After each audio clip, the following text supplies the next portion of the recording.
Capítulo 1 Ymir Fritz e a origem dos Titãs.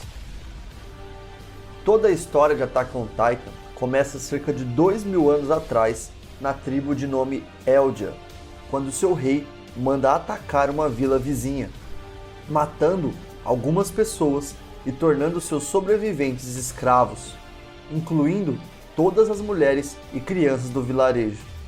Entre essas crianças havia uma menina que se chamava Ymir, que assim como outras, fora escrava do Império Eldiano, tendo sua língua cortada e passando por incontáveis humilhações e torturas em sua vida escravagista, além de ser forçada também a executar trabalhos braçais e receber um mínimo de alimentação. Um dia, houve um incidente com a criação de porcos da tribo, que por ser pobre, dependia muito desses animais para se manter. Todos os porcos que estavam engordando para servir aos banquetes do rei fugiram, fazendo com que a alimentação permanecesse comprometida para o rigoroso inverno que se aproximava. Então, extremamente furioso e irado, o rei Eldiano une os escravos e dá a eles uma escolha. Ou contavam quem era o culpado pela fuga dos porcos, ou ele mandaria arrancar um olho de cada um deles, alegando que nenhum escravo necessita de 2 olhos. Sendo assim, todos os escravos, com medo e desesperados, resolvem colocar a culpa em alguém e rapidamente decidem apontar para Ymir, que sem poder falar e indefesa, não tem outra saída além de aceitar sua injusta punição. A pena foi a soltarem no meio de uma floresta densa e escura, onde caçadores em cavalos a caçaram como se fosse um porco, atirando flechas e a perseguindo para mutilá-la semelhante a um animal. O cheiro de sangue acabou atraindo o olfato dos cães, que corriam atrás da menina faminta pela floresta.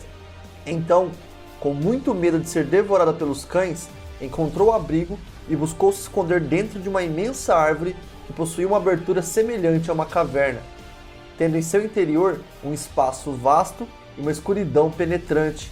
Lá dentro, a escrava Ymir acaba caindo em um buraco no chão, a levando para um poço de água abismal, onde afundou até as profundezas.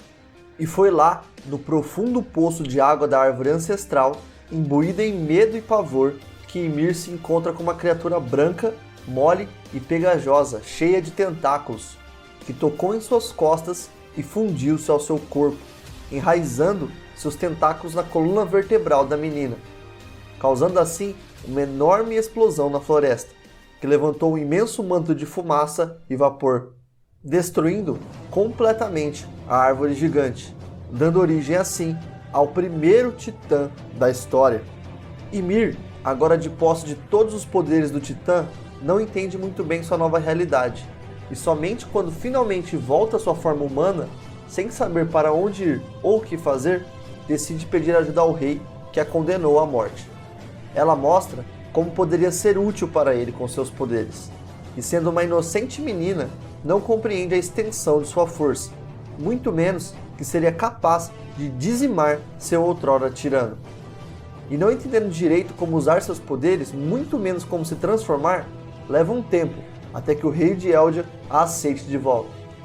Depois de tudo, Ymir agora volta a ser escrava, desta vez usando seu titã para construir estradas, realizar tarefas para o crescimento do reino de Eldia e, claro, se tornar uma verdadeira arma de guerra para subjugar os inimigos eldianos, entre eles o famoso Reino de Marley. Após alguns anos, como pagamento por ter enfrentado e destruído grande parte dos inimigos de Eldia, o rei decide engravidar Ymir na esperança de que seus filhos herdassem o poder de titã de sua mãe. E do fruto desta violência nascem 3 meninas, Rose, Maria e Sina, demonstrando grande poder de regeneração durante as batalhas e trazendo de volta partes do corpo que eram massacradas pelo poderio ofensivo inimigo. Muitos acreditavam que Ymir era imortal, sendo considerada por vários eldianos uma verdadeira deusa e salvadora daquele pequeno império, que com suas forças tinha se expandido até tomar quase todo o continente em apenas 6 anos. Em contrapartida, o povo marleiano, massacrado e oprimido pela força do titã, a enxergavam como um verdadeiro demônio. E é óbvio, com tanta guerra e sangue derramado, Marley logo tentaria algo para interromper a destruição do reino de Eldia. E conseguindo se infiltrar com o assassino entre os soldados do rei, um guerreiro marleano chega perto o suficiente da majestade a ponto de desferir um golpe com força total e tremenda velocidade num arremesso de uma lança. E sem pensar, Ymir, que estava próximo, se joga contra a arma e é golpeada em cheio, caindo imóvel no chão. O silêncio que se seguiu foi interrompido bruscamente com o grito do rei, ordenando-a que se levantasse imediatamente. Porém, o que Ymir e ninguém de Eldia sabia é que a nuca do portador seria o ponto fraco do Titã. E tendo sido alvejada exatamente neste ponto, a escrava e principal arma de Eldia padeceu.